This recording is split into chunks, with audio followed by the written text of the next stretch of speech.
was working out earlier, I think we've known each other probably 25 years in various economic capacities.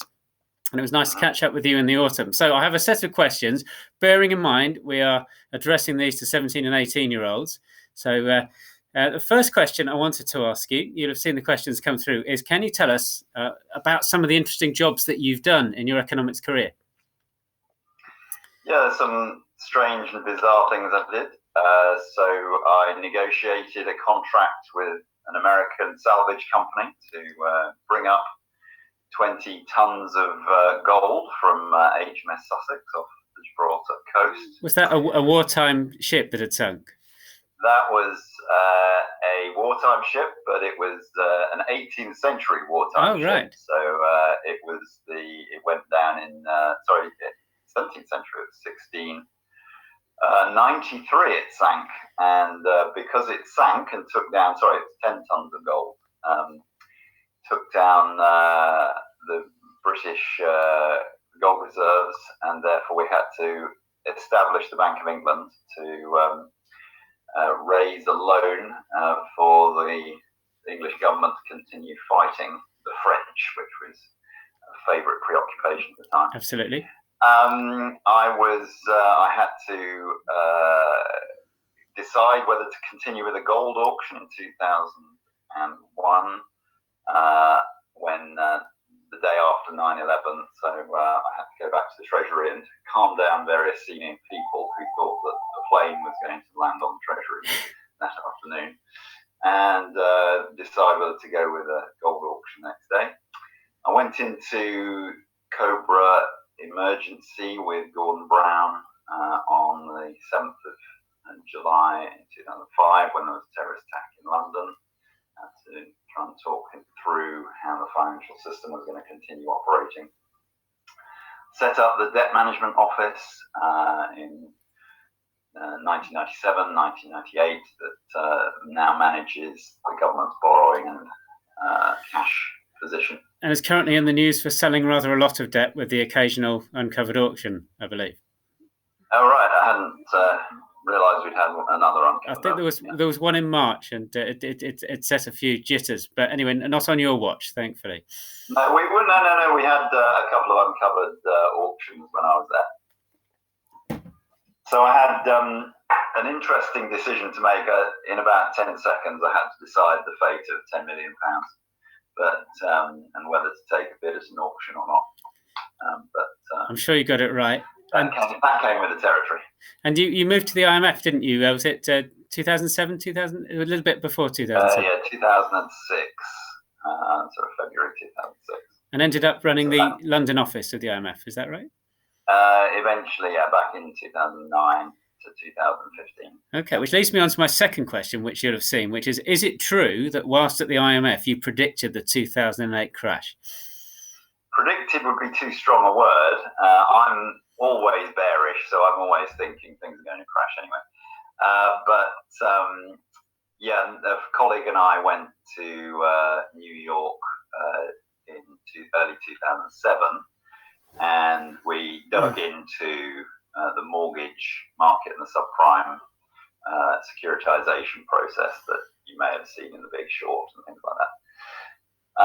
And so there is a paper on the IMF website with the fantastic title, Money for Nothing and Checks for Free, the looming subprime crisis, where we sort of seen that there were cracks in the process of originating the loans and how they were feeding into the securities.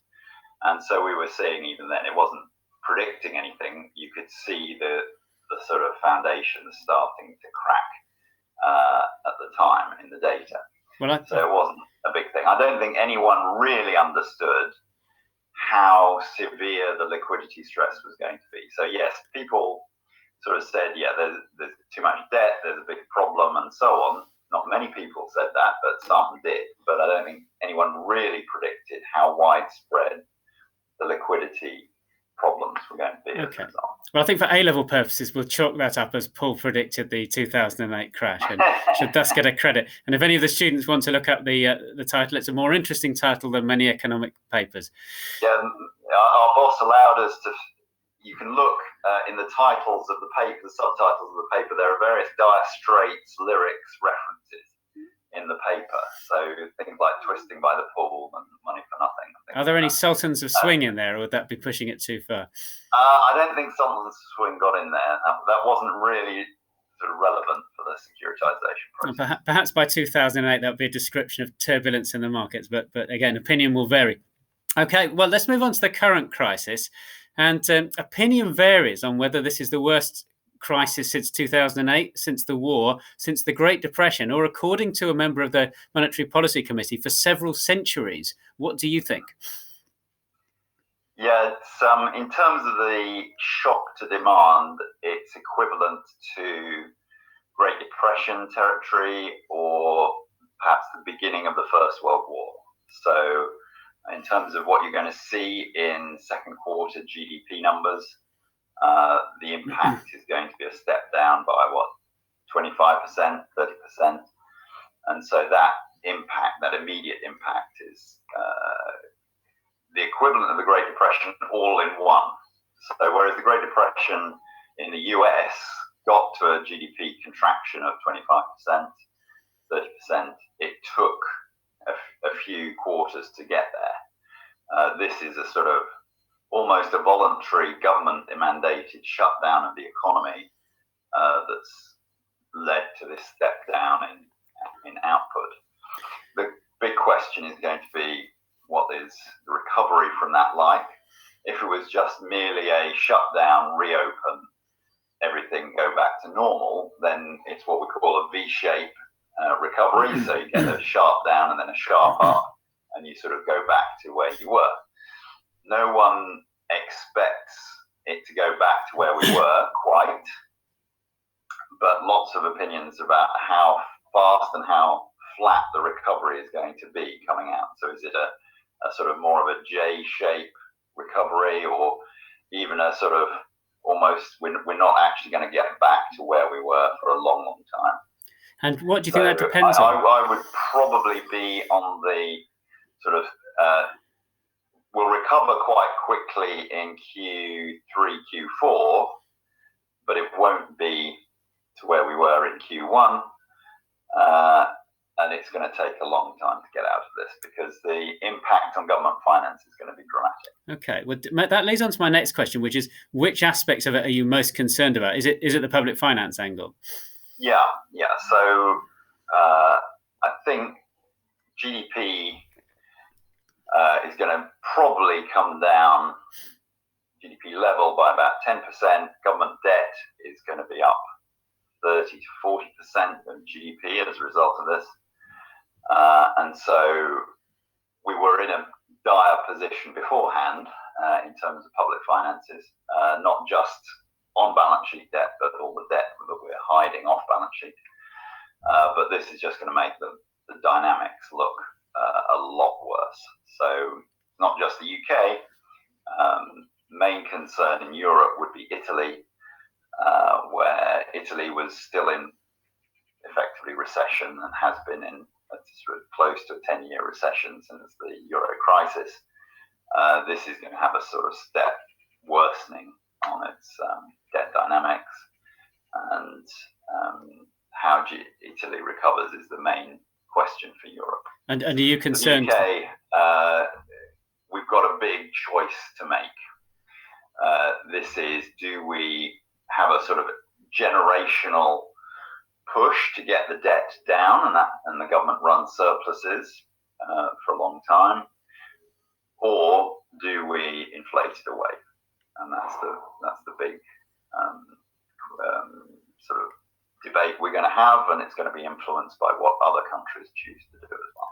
So do you think we're going to be looking at developed countries typically having debt to GDP ratios of over 100% for quite a few years? Yes, if we're not going to inflate it away. So if you look back on the history of UK public debt, we've had a debt for over 300 years. As I said, the Bank of England formed in 1693 to raise a war loan. The main spikes in that have been around fighting wars, so Napoleonic War, First World War, Second World War, UK debt to GDP got to sometimes 300% of GDP after the Napoleonic Wars and so on, and 250% after the Second World War. And then it was brought down through surpluses, through relatively firm growth, and then we inflated quite a lot of it away in the 1970s. And so we were down to 40% of GDP, sort of mid-2000s.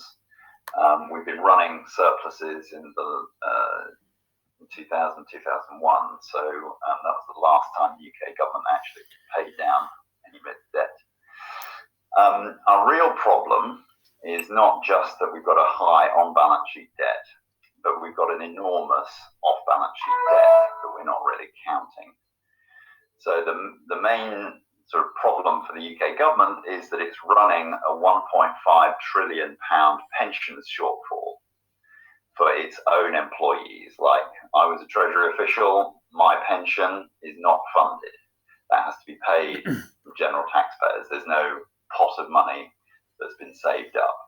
So there's a sort of a big unfunded pension liability there. And then there's the state pension, which is also legally protected. That's another £4 to £5 trillion that we don't count as debt, but is effectively a legally protected liability of UK government. So we sort of count our debt to GDP ratio and think it's that, but that's the tip of the iceberg. Our real debt is about 4 times bigger than what we think we've got.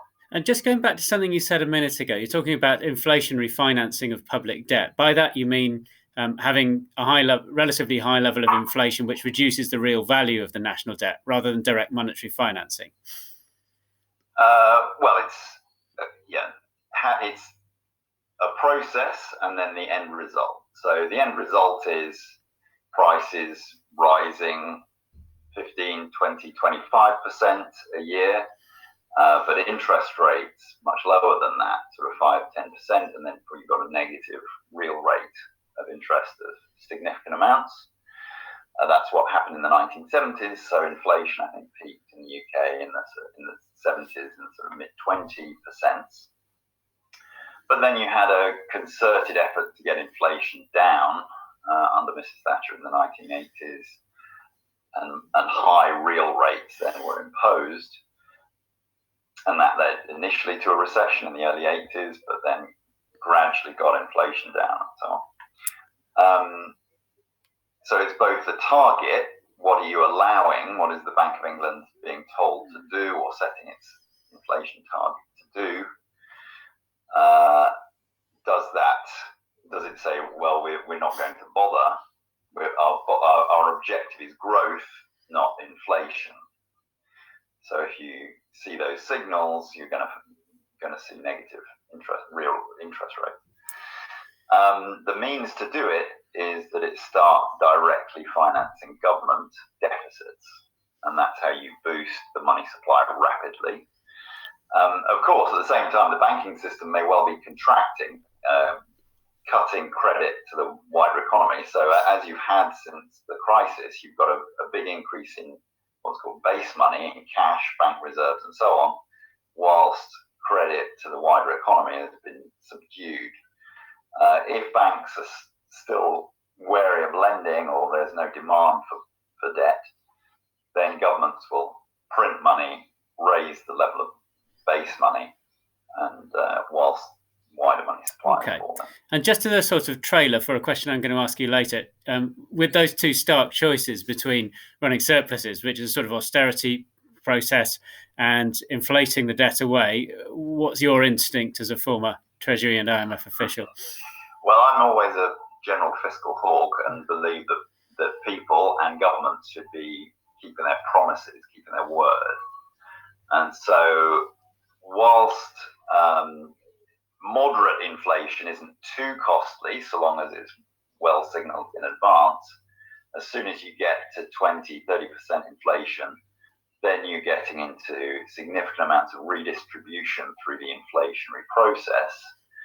And it generally hits those who can't negotiate higher wages, particularly those on fixed incomes, and generally poorer people. So I'd always be wary of inflation getting up to the 10s, 20%. I'd be really wary then, because governments, it's a bit like a drug addict. As soon as governments realize they can spend money without taxation, then they start getting addicted to that process, and you have to keep the appetite fed more and more politically, and you then tip quite quickly into hyperinflation. So then you're into the 50% to the 100%. Your Venezuela's and your Weimar Germany and that sort of thing. Yeah. Yeah. Okay. Yeah, and then you get sort of significant economic collapse because of the monetary process. And all of the market signals get disrupted by all the price mechanism can't operate. You've got redistribution from savers to lenders. All of the things that we teach in first year macro. Okay. What do you think of the UK government and the Bank of England's response so far? Well, I think it's a question of what we choose to do in an ideal situation versus what you have to do. I mean, effectively, Bank of England has just pulled the levers it's got left. So it's cut rates to effectively zero. I mean, they weren't very high before, but they cut them to zero, and they've just resumed quantitative easing. And so I think adding another 200 billion in stimulus through quantitative easing. And that is keeping the gilt market sort of relaxed about interest rates on government bonds at the moment and demand, because they've got, or effectively all the gilt market is doing is buying the debt from the government and then selling it to the Bank of England. So there's no sort of concern at the moment in the gilt market that there isn't a ready buyer for government debt. The Treasury has done, I think, the right thing in trying to get stimulus directly to employers and people on the ground to stop people being laid off, in terms of stopping the default process. So if we had a rent strike process, a mortgage strike process, people couldn't pay, sort of a third to a half of people started defaulting on rents, started defaulting on mortgages, then you very soon get this percolating through the financial system, and we'd have a banking crisis relatively quickly. So by injecting the stimulus right into household balance sheets, that's the best way of doing it, rather than trying to spend big on other government projects or whatever, which takes time or even through. Tax cuts. Yeah. Okay, so this also has immediate effects. The real worry, I think, particularly in America, I'm not sure I've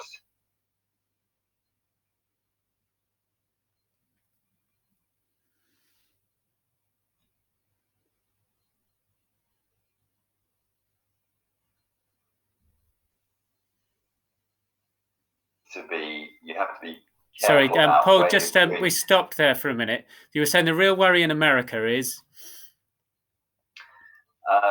The real worry in America, I'm saying, is that the US Congress and the White House seem to be bailing out companies, not keeping the sort of jobs going. So they're doing it in a relatively naive way by giving either grants or guaranteed loans to big corporations who should have been prepared for this in the first place. So the backdrop to this shock is that companies have been massively borrowing to buy back their own equity. So particularly in the US, but also in the UK to some extent, companies have been buying back their shares and indebting themselves in the process. So that big companies have come into this very vulnerable to a shock. If we then come in and say, right, we're just going to give you easy loans or grants, we're effectively favoring big companies for their recklessness. And we're not intelligently saying, right, if we're going to bail a company out, what that means is we shouldn't be bailing out the shareholders. We should be just keeping the company going to maintain employment wiping shareholders out, wiping junior creditors out, coming in, taking equity in a bailed out company and getting its leverage down. We haven't learned the lessons from the last crisis because we didn't have a big solvency, a big bankruptcy wave after the last crisis. Companies just generally carried on through the crisis and enjoyed very low interest rates and then levered themselves up, borrowed afterwards. What we need to have is either, if you come for a bailout, shareholders need to be wiped out and the government gets something for its support, or they decide to use their own savings, or they go to the market for extra equity. We shouldn't be giving easy money to over-levered government company balance sheet. So you've drawn a parallel there, a contrast between the UK, where the help has primarily gone straight to households, so the coronavirus job retention scheme, and the US, where the help's primarily gone to corporations. Would you expect the UK... That's too simplistic. There is stimulus money going straight into households in the US. So there are direct unemployment checks. There's a big increase in sick pay that the US hadn't had before. And there are direct tax credits going to households, but they're relatively small. So you've seen the headlines of $2 trillion of US stimulus. Only $500 billion of that has gone directly to households. So the balance is different in the US. That is more towards corporations. I mean, is that related to the fact that unemployment claims have gone up far faster in the US than in the UK, do you think? I think it's partly because the US economy perhaps came into this with less, it's a more flexible labor market, so you can just fire people much more easily in the US. So that's why there's been a more instant reaction. But also particularly households in the US are living with no savings. So prior to this crisis, effectively half of US households had no savings. So they couldn't cope with any stop in income. So as soon as you lay people off, that has an immediate impact on, they can't pay their bills, they're having to go to food banks and so on. So this is the sort of bizarre thing that the US has. It had, coming into the crisis, it had its lowest unemployment level for 2 generations, relatively benign growth and so on. But it was very, very fragile to a shock. Okay. And so therefore you've had a more instant macro impact in the US. It may be that they recover quicker because their labour market's more flexible than the UK. So they may well bounce back quicker if they open up. So quite a big multiplier effect, very low marginal propensity to save, all of the standard macro stuff. Okay, could we learn anything from other governments and central banks around the world? Have you seen anything interesting being done that you think we should learn from? I haven't really seen anything too innovative. I think, as I said, the UK scheme of direct injection to households, that's been done in some other countries, and that's relatively interesting. I mean, the more interesting thing has been how different governments have tackled the virus. And so Taiwan has been much more prepared, much more sensible in terms of how it's managed the crisis, even though it's been on China's doorstep. So because it was more prepared for this, because it had SARS and MERS on its doorstep and knew what might come, both Taiwan, Singapore, South Korea have had the systems in place to track and test. So they haven't, Taiwan has not needed a lockdown.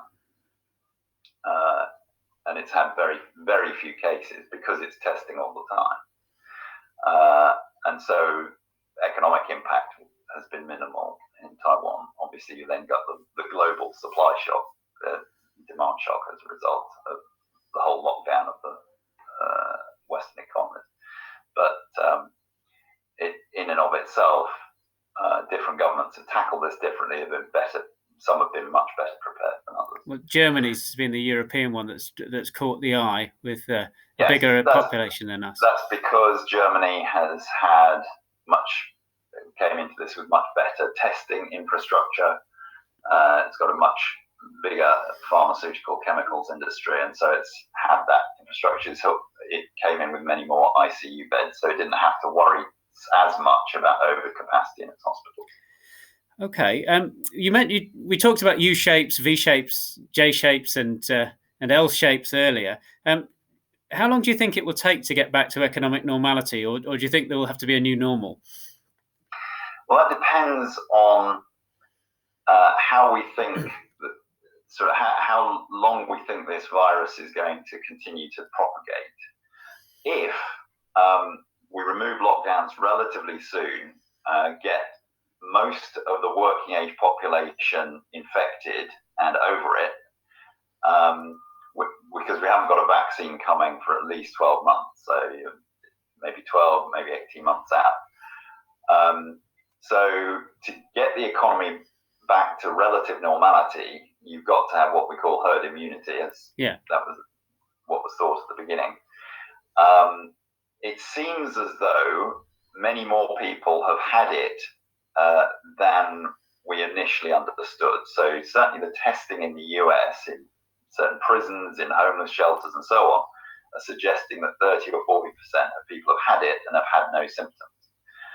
And so if you open up now, actually deliberately try and get people infected, over it, immune, then come the autumn when you would otherwise see a second peak, if you'd opened up then, you might avoid that, or might avoid overloading the health system then. Clearly, you've still got to protect vulnerable people, because this does particularly impact older and more vulnerable people.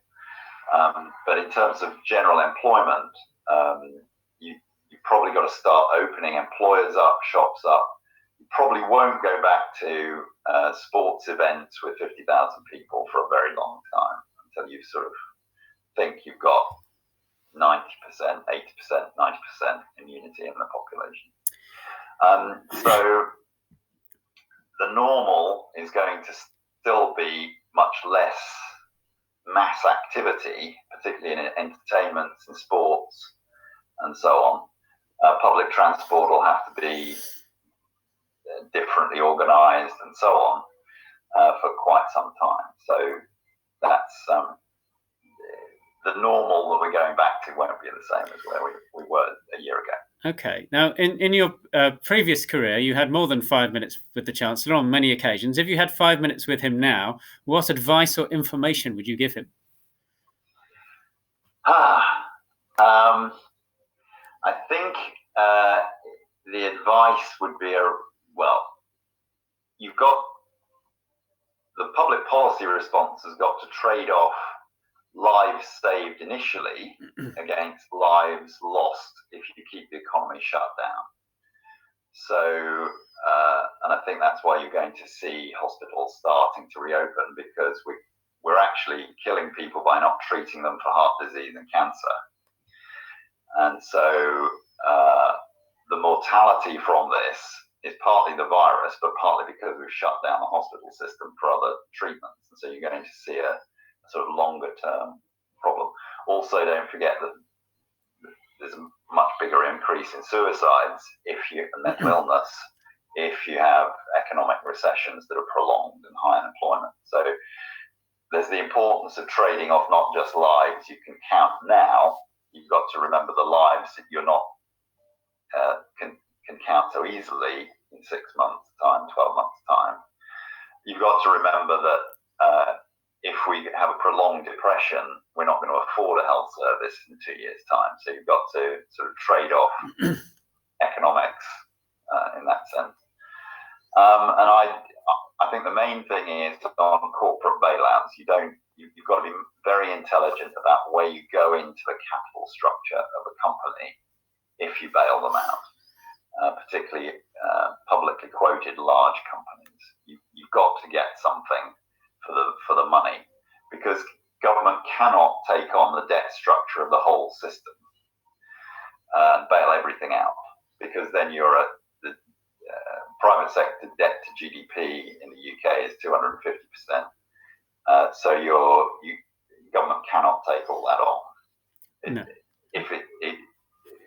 The debts have got to be got rid of somehow, and that's either through default, inflation, or running surpluses. Okay. So you've got to remember that. So there's a limit to national solvency, public sector solvency. Okay, final couple of questions. Do you think we have to accept 20 years of austerity after the crisis is over? Well, I was thinking that the term austerity was always very strange to me, because government had not run a surplus yet, let alone actually sort of done anything radical in terms of cutting back public spending. So you could argue that austerity was done in a heavy-handed and sort of inefficient way, but in terms of moving government back to solvency, we hadn't seen anything yet. So, yeah, I mean, if you're not going to have an inflation shock to get the debt down, you are looking at 20 to 30 years of sort of needing to run balanced budgets or surpluses for government. We can tax in a much more efficient way. We've still got a very inefficient tax system, lots of loopholes, lots of strange rates all over the place. We do not tax property properly in the UK. So there is it's politically very difficult, but there is a sort of big issue around property taxation. And for the young, you ought to be voting for parties who will actually tax property properly to get land prices down so that younger people can afford a house. You think of particularly expensive property there, are you? Yeah, so we don't have council tax, for instance, is capped at the top end. So there's no proportional council tax. If you had a 0.5% or 1% land value tax, that would be relatively easy to raise, but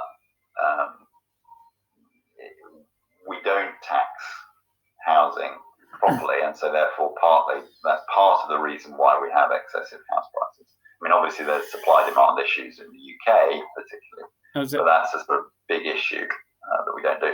Also, as you know, Andrew, my big hobby horse is we should stop tax incentivizing debt, particularly for companies.